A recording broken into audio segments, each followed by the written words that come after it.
오늘 말씀의 제목은 우리는 믿음을 가진 사람들입니다 하는 제목으로 나눕니다. 딱 24일 제가 머물렀네요. 그 있는 동안에 서점에 갈 기회가 있었고 또 한 권 책을 좀 읽을 수 있는 기회가 있었습니다. 그 가운데에 서울대 경영학과에 재직하고 있는 신재용 교수라고 하는 분이 쓰신 공정한 보상이라는 책이 들어왔습니다. 이 책의 부제목으로는 당신은 공정한 보상을 받고 계십니까? MZ세대, 그들은 왜 보상에 붕괴하는가? 이렇게 부제가 달려있습니다. MZ세대라고 하면 바로 여러분들이다, 그죠? 공정한 보상.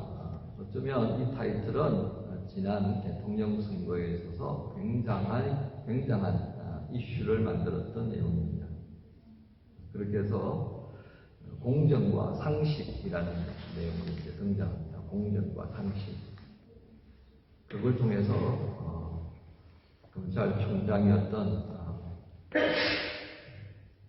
윤 대통령이 이제 그야말로 대통령이 되는 검찰총장에서 바로 대통령이 되어버리는 그런 놀라운 일이 일어났습니다. 그런데 몇 년의 시간을 이제 함께 지나는 동안 그가 말했던 공정과 상식이라는 것이 통상 우리가 생각하고 있는 그런 공정과 상식의 분류에는 좀 안 맞는다라고 하는 생각을 갖게 되었습니다.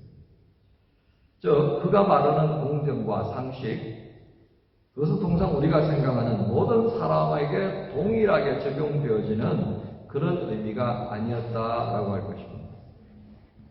왜 이런 결과가 생겨나는 것일까요? 신재용 교수는 이 책에서 우리가 간과하고 있는 우리 사회의 한 현상을 지적해주고 있습니다. 그것은 우리 사회가 굉장히 전투적인 그런 토너먼트식 구조 안에 살고 있더라는 것입니다. 소위 말하는 토너먼트식 사회 구조라고 하는 것은 겨루어서 이기면 그 다음으로 올라가는 거죠. 그리고 또 겨루어서 또 이기면 그 자리에 올라가는 거죠. 그렇게 해서 축구하는 것처럼 32강에서 16강으로 8강에서 4강으로 결승전에서 그래서 1, 2, 3, 4 순위가 정해지는 그런 것에 매우 익숙해 있는 사회 구조 안에 우리가 살아가고 있다는 것입니다. 그래서 모두가 더 나은 삶을 누리기 원한다면 이 토너먼트식 경쟁에서 이겨야 합니다. 그렇지 못하면 추락하는 거죠. 끝없이 추락하고 그렇게 해서 낭패를 맛본다 하겠습니다. 그리고 경쟁을 통해서 조금 더 높은 위치에 이르는 토너먼트의 승자들은 그에 대한 보상과 또 그렇게 해서 토너먼트에서 떨어진 사람이 가져야 될 그 사회에서 누리기 위한 어떤 보상과는 적용하는 원칙이 달라야 한다는 말을 또 하고 있습니다. 이런 이유 때문에 대통령과 연구인이 생각하고 보여준 공정과 상식이라는 것이 일반 사람들이 생각하는 공정과 상식과는 다르게 적용될 수밖에 없다라고 하는 것입니다. 신재용 교수가 하나의 예를 들어서 이런 상황을 재미있게 설명합니다. 21년에 한국 공항관리단이 있죠, 그죠? 거기에 당시 사회 이슈가 뭐였었냐면 비정규직을 정규직화하는 그런 사회 이슈가 있었습니다. 그래서 대통령이 아마 취임하면서 바로 간 것이 공항관리공단이었다. 그렇게 저는 기억을 하고 있습니다. 그리고 얼마 전에는 1년 안에 그 공항관리공단 안에 있던 비정규직의 많은 사람들이 연차를 따라서 정규직으로 바뀌어져 갑니다. 자, 그런데 뜻밖의 소란스러움이 일어납니다. 이게 뭐냐면 이 시험을 치르기 위해서 준비하는 대학 졸업자들이 있지 않습니까? 이 대학 졸업자들은 정규직을 꿈꾸면서 시험 준비를 해왔다고 말이에요. 그런데 느닷없이 비정규직에 있던 사람이 정규직으로 확 바뀌어지는 걸 보면서 분개하게 되었다는 겁니다. 그래서 스트라이크를 벌이기 시작하는 겁니다. 정규직을, 비정규직을 그대로 둬라. 왜 비정규직에서 정규직으로 그렇게 인위적으로 바꾸려고 하느냐? 나는 이 경쟁에서 이기기 위해서 이렇게 공부해왔고 그렇게까지 왔는데 느닷없이 비정규직을 정규직으로 바꾸고 나면 내가 들어갈 정규직 자리가 그만큼 좁아지는 거 아니냐, 이런 불공평이 어딨느냐라고 하는 내용으로 스트라이크를 벌였다는 것입니다. 여러분 이해가 되십니까? 네. 저는 그 사건을 기억하고 있습니다. 신지영 교수가 하고 있는 이 내용 속에서 또 한 번 확인하면서, 이야, 그렇구나. 우리 각자가 처하여 있는 삶의 자리에서 생각하고 있었던 이 공정과 상식이라는 것이 얼마나 다르게 지금 이해되고 있는가를 보고 있다는 것입니다.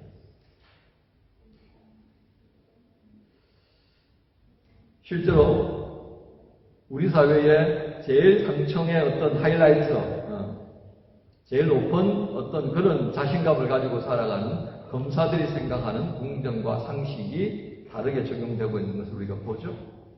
의사들 또한 마찬가지입니다. 의사들이 생각하는 공정과 상식의 차원이 다르다는 것을 1년에 한국 사회에서 지금 벌어지고 있는 상황들을 보면서 여러분이 보고 있다 하겠습니다. 특히 최근에 있는 한국방송통신위원회의 위원장으로 내정되은 이의 청문회를 좀 볼 수 있었습니다. 과연 공정과 상식을 이야기하는 현재 정부에 있어서 그런 장관급에 해당되어지는 위원장이 보여주는 그 모습은 과연 오늘 우리가 생각하고 있는 공정과 상식이라는 것이 어디까지 수용이 가능한지, 어느 정도까지 우리가 보편적으로 받아들일 수 있는가에 대한 물음을 아주 진하게 갖게 만드는 그런 장면들을 보고 있습니다. 이런 사회에 살아가는 오늘 우리 그리스도인의 모습을 주목해 보십시오. 우리는 어떤 공정과 상식을 바라며 살아가고 있습니까?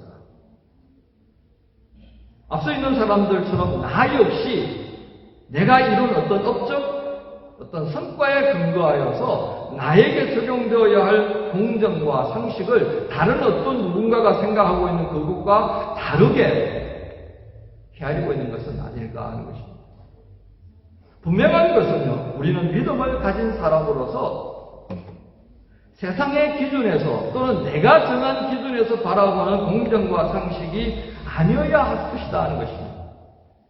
하나님의 말씀 안에서 보여주시고 들려주시는, 그래서 하나님 나라의 백성된 우리를 향한 하나님의 공정과 상식에 의하여서 주어지는 것에 우리가 마음을 소유하지 않겠나 하는 것입니다. 오늘 말씀은 이런 차원에서 함께 나누고자 합니다. 오늘 말씀에 한번 주목해 보십시오. 오늘 말씀은 역시 우리는 믿음을 가진 사람들이다 하는 것입니다. 그렇다면 믿음을 가진 사람들은 구체적으로 어떤 사람들을 말하는 것이겠습니까? 그것은 나에게서부터가 아니라 이 믿음이라고 하는 것은 그리스도께로부터 시작되었다라고 하는 것에서 우리가 이 이해의 출발이 있어져야 하겠다는 것입니다. 곧 믿음을 가진 사람은 구원의 빛으로 오신 예수 그리스도 안에서 살아가도록 은혜를 입었다 하겠습니다. 하나님을 믿고 또 하나님과 동행하는 사람이 되었다라고 할 것입니다. 하지만 이 은혜로 인해 세상으로부터는 비방과 위협을 받는 자가 되었다라고 하는 것이 오늘 우리가 읽은 말씀의 첫 구절입니다.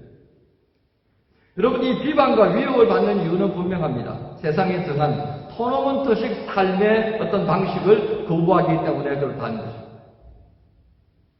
여러분, 우리는 은혜를 사모하는 사람들입니다. 왜요? 왜 은혜 안에서 산다고 여겨야겠습니까? 우리가 구원 얻은 것이 나에게로부터 비롯되지 않았다는 것이 존재되기 때문에 그렇습니다.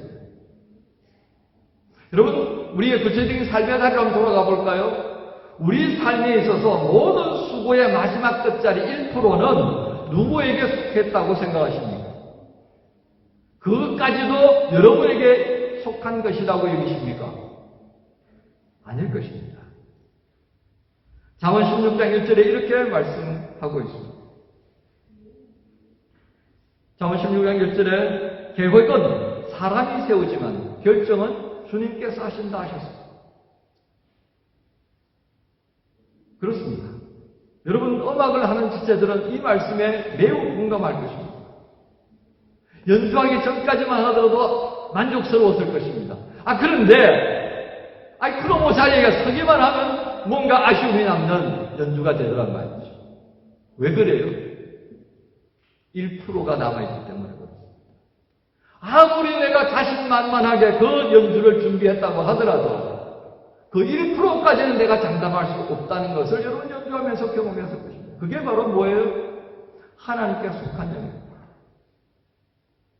아무리 상황을 거듭 반복하고 고민을 하면서 준비했지만 마지막 1%를 우리가 헤아리지 못하기 때문에 확신했지만 확신의 자리에 이르지 못하는 데가 바로 그러하다는 것입니다. 그렇습니다. 바로 이 1%의 결정권이 내게 있지 않고 하나님께 있기 때문에 그렇게 그분의 손에 자신을 맡기며 사는 사람은 우리는 믿음을 가진 사람이다. 다르게 표현하면 은혜를 다하며 살아가는 사람이다라고 하겠습니다. 그러니 세상이 자신들과 같은 방식으로 살지 않는 이 믿음을 가진 사람들을 싫어하는 것은 당연하지 않겠습니다. 또 믿음을 가진 사람은 어떤 사람입니까? 두 번째 보면 어려운 가운데서도 더불어 살기 위해 수고하는 사람들인 것을 우리에게 보여줍니다. 오늘 말씀에 그렇게 되어 있죠. 너희가 갇힌 자를 동정하고 너희 소유를 빼앗기는 것도 기쁘게 당한 것은 핍박을 당하고 우스꽝스러운 모습으로 비난을 받는 그런 자리에 서 있다고 하더라도 어떻게 한다고요? 또 다른 누군가를 동정하고 불이익을 당하여도 기쁘게 받아들이더라는 것입니다. 그건 왜 그렇습니까? 우리에게 더 낫고 영원한 소유가 주어져 있다라고 하는 것을 믿기 때문입니다. 빌립보서 3장 19절부터 20절의 말씀 우리 함께 읽을까요? 같이 하겠습니다. 시작. 그들의 아침은 멸망이요 그들의 신은 배요 그 영광은 그들의 부끄러움이 있고 땅의 일을 생각하는 자라. 그러나 우리의 시민권은 하늘에 있는지라. 거기로부터 구원하는 자 곧 주 예수를 기다리노니. 여러분, 우리의 시민권은 어디에 있다고요? 이 땅에 있는 것이 아니라 하늘에 있다라고 증거합니다. 이게 왜 중요합니까? 여러분, 오늘 이 시대의 1등 시민권은 어떤 나라의 시민권입니까? 미국이다, 그죠? 미국. 모두가 미국을 가고 싶어 해서요, 남아메리카는 멕시코에 있는 미국의 국경까지 가기 위해서 정말 대장정을 치릅니다. 죽을 수도 있고요. 생명을 위협받는 그 엄청난 여정을 감수하면서까지 미국 국경을 향해 앞으로 나갑니다. 왜요? 그곳에 그들이 실현할 수 있는 꿈의 산실이 될 수 있다라고 확신하기 때문에 그렇다는 겁니다. 아니, 이 세상 살아가는 사람들도 미국 안에 살기 위해서 그렇게 난리를 칩니다. 그런데 어떻다고요? 오늘 빌립보서에서 바울은 증가합니다. 여러분의 시민권은요, 하늘에 있습니다. 왜 이 얘기를 하겠습니까? 당시에, 이 바울이 증가된 당시에 1등 시민권은 어디에 속한 것이 되겠습니까? 로마 시민권입니다. 근데 바울은 알잖아요. 자기가 로마 시민권을 가지고 있다는. 그런데 로마 시민권을 가지고 있다고 하지만 자신이 하늘에 속한 이 시민권을 가진 것과 비교해보니까 그거는 별로 도움이 안 되더라는 것을 알게 되었습니다. 그래서 그는 우리에게 이렇게 말한 것입니다. 우리의 시민권은 하늘에 있습니다. 거기로부터 구원하는 자, 그 주 예수를 기다리는 것이 오늘 우리의 모습이어야 합니다. 그러니까 그 주 예수를 바라고 살아가는 삶의 자리에서는 지금 이 땅에서 겪고 있는 어려운 그 별거 아닌 거예요. 하늘의 위로를 바라보고 하나님께서 약속하신 것을 바라보고 살아가니까 그 마음에 여유가 생겨서 힘들고 어려운 일이 있지만 또 다른 어려움에 처한 이들을 돌볼 수 있는 마음이 생겨나는 것입니다. 그래서 어려움 중에서도 더불어 살기 위해 수고할 수 있게 되었다 하겠습니다. 그래서 우리는 이 믿음을 버리지 않아야 합니다. 끝까지 믿음을 지킨 사람들은 큰 상을 받을 것이다 약속하셨습니다. 계시록의 말씀을 한번 보십시오. 여러분, 제가 올려드린 이 계시록의 말씀 2장부터 시작해서 이기는 자들은 어떻습니까? 둘째 사망의 해, 영원한 사망을 겪지 않을 것이다 하셨습니다. 계시록 곳곳에서 이기는 자가 되라고 당부하시는 하나님의 말씀을 우리는 오늘 보고 있습니다. 여러분, 이기는 자가 되십시오. 이기는 자는 이 모든 것들을 상속으로 받을 것이라고 하셨던 주님이 이 말씀을 해주십니다. 왜요? 그만큼 간절한 마음으로 우리에게 당부하시기 때문에 그렇습니다. 내 사랑하는 자, 예수 그리스도 안에서 구원함을 입고 믿음으로 살아가는 너희들이 정말 이기기를 바란다. 세상 따라가다가 세상과 함께 망하는 자가 되지 않기를 바라시는 그 주님의 안타까운 마음이 여기에 담겨있는 거예요. 그래서 이기는 자가 되라. 내 사랑하는 자들아, 내 사랑하는 딸과 아들아, 이기는 자가 되면 참 좋겠다. 너희를 위하여서 이기는 자가 된다면 너희를 위해서 준비한 이것을 좀 기억하면 좋겠다. 그 말씀을 오늘 해주신다는 것입니다. 그래서 이 상을 바라는, 주님께서 이기는 자에게 주시는 상을 바라는 그 모든 그리스도를 바라보는 이 담대한 믿음을 우리 끝까지 지켜가야 하겠습니다. 마지막으로 믿는 사람들은 영혼 구원에 관심을 가진 사람입니다. 여러분, 우리에게는 이 믿음은 어려운 일을 마주할 때 뒤로 물러서도록 만들지 않습니다. 왜냐하면 하나님은 이런 모습을 기뻐하지 않기 때문입니다.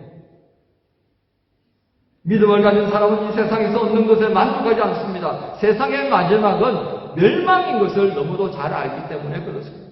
망하는 것을 뻔히 알고 있는데 그것에 목숨을 걸 이유가 없지 않냐고 말이죠. 그냥 이 땅에 살아가는 기한을 정해 주셨으니까 그냥 최선을 다해서 내 중심은 주님께 있습니다.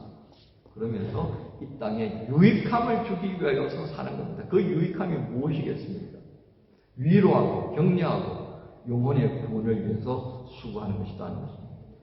그렇습니다. 우리가 가야 할 길은요, 믿음에서 떠나서 뒷걸음질 치는 그 멸망으로 가는 길에 다시 서는 것이 아니다 하였습니다. 예수 믿는 담대함을 가지고 우리의 영혼을 보존하며 나와 함께 살아가는 이들의 영혼을 돌아보고 그들을 격려하면서 하나님 나라로 함께 나아갈 수 있도록 지지하고 격려하며 돕는 그 삶의 자리, 이것이 믿음을 가진 사람이 사는 모습이다 하고 당부합니다. 이제 오늘 우리는 말씀의 결론을 위해 처음 말씀드렸던 공정한 보상에 대하여서 한 번 더 생각해 봅니다. 믿음으로 살아가는 그리스도인들을 향한 진정한 보상, 공정한 보상은 결국 어떤 것이다 라고 하겠습니다. 그 시작은 하나님께서 인정하시고 칭찬받는 사람으로 서는 것에서부터 시작됩니다. 토너먼트식 경쟁을 통하여서 최고의 자리로 올라가는 그것이 하나님께 기쁨을 주는 것이 아니더라 하는 것입니다. 하나님께서 인정하시고 하나님께서 칭찬하시는 것이 무엇인가에 더 마음을 두는 것이 중요합니다. 그래서 38절에 이렇게 말씀을 기록하였습니다. 나의 의는 내가 인정하는 사람은 그 말입니다. 믿음으로 말미암아 사는 것이다. 또한 뒤로 물러가면 내 마음이 그를 기뻐하지 아니할 것이다. 그렇습니다. 하나님이 기뻐하는 사람이 어떤 존재인가를 보면 하나님 기뻐하시는 사람은 믿음을 가진 사람이고 하나님께서 주시는 보상에 마음을 두고 사는 사람이며 이 땅에 살아가는 이들의 구원을 위해 수고하고 애쓰는 삶을 가진 사람입니다. 이들을 하나님께서 기뻐하신다 하셨습니다. 그래서 우리는 다음과 같은 결론을 내릴 수 있습니다. 하나님을 믿는 사람은요, 내가 정한 공정, 세상이 강조하는 공정, 상식, 그것에 근거해서 사는 사람들이 아니다 하겠습니다. 우리에게 약속하신 영원한 하나님 나라의 주인 되시는 바로 그 하나님께서 내게 허락하시는 공정과 상식, 그것은 바로 하나님의 나라의 통치 원리라 하겠습니다. 그 원리에서 이루어지는 참된 보상을 주님께서 우리에게 주십니다. 이것을 바라보며 살아가야 하겠다는 것입니다. 그 보상은 결국 무엇이겠습니까? 은혜입니다. 내 힘으로 얻는 토너먼트를 통해서 승리해서 얻는 면류관이 아니라 내가 감당할 수 없는 그 1%까지도 하나님께서 은혜로 채워주시는 것을 바라봅니다. 그것을 믿음으로 확신하며 나아가는 사람. 바로 이 은혜 안에 살기를 소망하며 수고하는 사람이 되라고 오늘 주님은 당부합니다. 그러므로 우리가 믿음 안에서 집중하며 살아가야 하는 것은 당연합니다. 우리의 믿음은 오직 이 땅에 있는 모든 영혼을 구원하기 위해 수고하도록 만드는 것에 집중하십시다. 이 믿음을 끝까지 지킬 수 있도록 성령의 도우심을 구하는 자가 되어야 할 것입니다. 여러분, 한국에서 돌아와 보니까 참 많은 청년들이 방학을 맞아서 한국으로 돌아갔고 또 돌아가고 있는 것을 보게 됩니다. 또 이곳에 있는 이들도 한국에는 가지 않지만 나름대로 또 여행 계획도 세우고 또 지친 몸과 마음을 좀 보수할 수 있는 그런 계획들도 가질 것이다 싶습니다. 어쨌든 이렇게 하든 저렇게 하든 그동안 학기를 진행하면서 긴장되어진 몸과 마음은 조금 멈출 수 있는, 그래서 뭔가 회복의 시간, 재충전의 시간을 가질 것이 분명합니다. 그 시간에 한 가지 더 하면 참 좋을 것이 있습니다. 말씀 안에서 내가 믿음을 가진 사람으로 무엇을 기대하며 살고 있는지를 돌아보는 것입니다. 그리고 다시 믿음 안에서 내가 붙들어야 할 삶의 본질을 점검하며 하나님이 주시는 공정한 보상에 마음을 두는 그런 한 주간을 시작하십시다. 주께서 우리를 도와주실 줄로 믿습니다. 아멘.